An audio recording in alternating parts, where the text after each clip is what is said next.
Hi friends, welcome back to our channel mom spice box. இன்றைக்கி நம்ம பார்க்க போகிற ரெசிபி டேஸ்டியான ஈஸியான மைசூர் பாக் எப்படி பண்ணுறது அப்படின்றது தான். ஒரு அடி கனமான பாத்திரம் எடுத்துக்கோங்க. இதில் தேவையானது ஃபஸ்ட்டு கடலை மாவுங்க.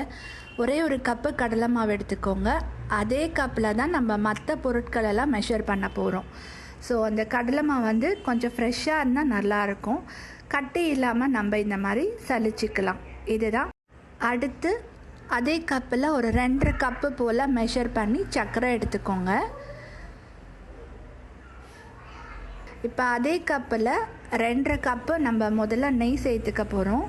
இதை ஃபஸ்ட்டு நம்ம மிக்ஸ் பண்ணி எடுக்கும்போது 2 கப்பு சேர்த்துக்கிறோம். நம்ம குக் பண்ணும்போது இன்னும் போல் ஒரு 1/2 கப்பு போல் நெய் தேவைப்படுங்க. அவ்வளோதான். ரொம்ப நெய் ஒன்றும் இதுக்கு பிடிக்காது.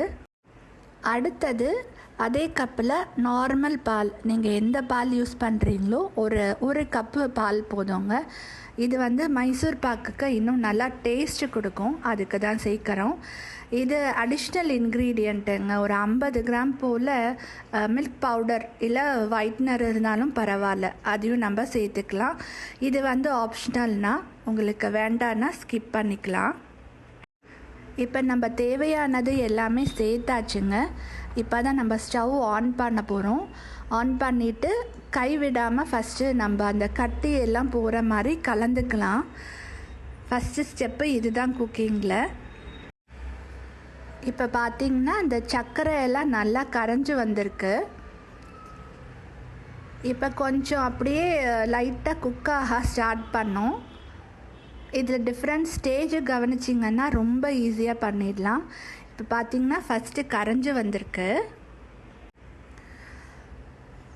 இந்த ஸ்டேஜில் பார்த்திங்கன்னா லைட்டாக குக்காக ஸ்டார்ட் ஆகிருக்கு. இதில் பபிள்ஸ் பார்த்திங்கன்னா குட்டி குட்டியாக சின்ன சின்னதாக நல்லா சுற்றி வரும். ரொம்ப பெரிய பபிள்ஸ் வராது, சின்ன சின்னதாக வரும்.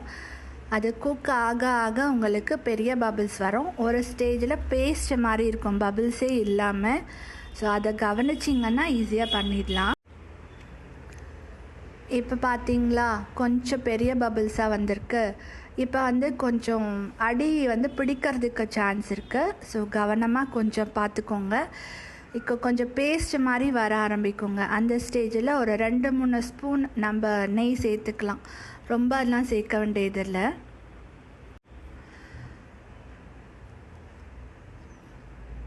ஒரு ஸ்டேஜில் ஃப்ளோட் ஆகும், கடாயை விட்டு அதை ஒட்டாமல் அப்படியே ஃப்ளோட் ஆகும். இப்போ கொஞ்சமாக பபிள்ஸ் வந்து கம்மி ஆகிட்டே இருக்குது. இப்போ கொஞ்சமாக நெய்யும் சேர்த்துக்கலாம். மொத்தமாக ஒரு 3 கப்பு போல் பிடிக்குங்க. அதுக்கு மேலே நெய் கண்டிப்பாக பிடிக்காது. இப்போ பார்த்திங்கன்னா நெய் நல்லா குடிக்க ஆரம்பிச்சிருக்கு. இப்போ பார்த்திங்களா, ஒட்டலை. அது நல்லா அந்த கடாயை விட்டு விலகி நமக்கு நல்லா ஒரு ரொட்டேட் ஆகிட்டே இருக்கு. இந்த ஸ்டேஜில் வந்து ஒரு 75% குக் ஆகிடுச்சு. சரிங்களா? இந்த மைசூர் பாக்கு நீங்கள் வந்து செஞ்சு சஸ்பென்ஸாக கொடுத்தீங்கன்னா கண்டிப்பாக கடையில் வாங்கினதா இல்லை நீங்கள் பண்ணினதா அப்படின்ட்டு அவங்களுக்கு கண்டிப்பாக டவுட் வருங்க. அந்த மாதிரி டேஸ்ட் இருக்கும். இன்ஃபேக்ட் உண்மையை சொல்லணுன்னா கடை டேஸ்ட்டை விட இன்னும் அட்டகாசமாக இருந்ததுங்க. இப்போ பார்த்தீங்கன்னா நெய் ரிலீஸ் ஆக ஆரம்பிச்சிருக்கு. இதுதான் நம்ம முன்னாடியே ஒரு ட்ரேயில் வந்து நெய்யை க்ரீஸ் பண்ணி வச்சுக்கோங்க. அது சூடாக இருக்கும்போதே நம்ம வந்து அந்த ஃப்ளாட்டன் பண்ணி விட்டுடணும். கொஞ்சம் நெய் தடவின ஒரு கரண்டியோ கத்தியோ எடுத்து அதை அழகாக நீங்கள் ஃப்ளாட் பண்ணி விட்டுருங்க.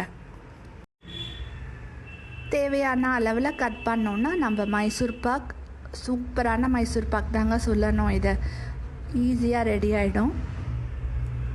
நார்மல் மைசூர் பாக் பண்ணும்போது பக்குவன்றது ரொம்ப முக்கியங்க. அந்த சுகர் சிரப்பு வந்து கரெக்டாக எடுத்தோன்னா மைசூர் பாக் கரெக்டாக வரும். இல்லைன்னா அது கடிக்கவே கஷ்டமாக இருக்கும், அந்த மாதிரி ஃப்ளாப் ஆகிடும். பட் இந்த ரெசிப்பியில் உங்களுக்கு ஃப்ளாப்புன்ற கொஷினே கிடையாது, சூப்பராக வருங்க. எப்படி வந்தது அப்படின்னு கமெண்ட் பாக்ஸில் சொல்லுங்கள். இந்த வீடியோ உங்களுக்கு பிடிச்சிருந்தா லைக் பண்ணுங்கள், ஷேர் பண்ணுங்கள், கமெண்ட் பண்ணுங்கள், சப்ஸ்கிரைப் பண்ணுங்கள். தேங்க்ஸ் ஃபார் வாட்சிங்.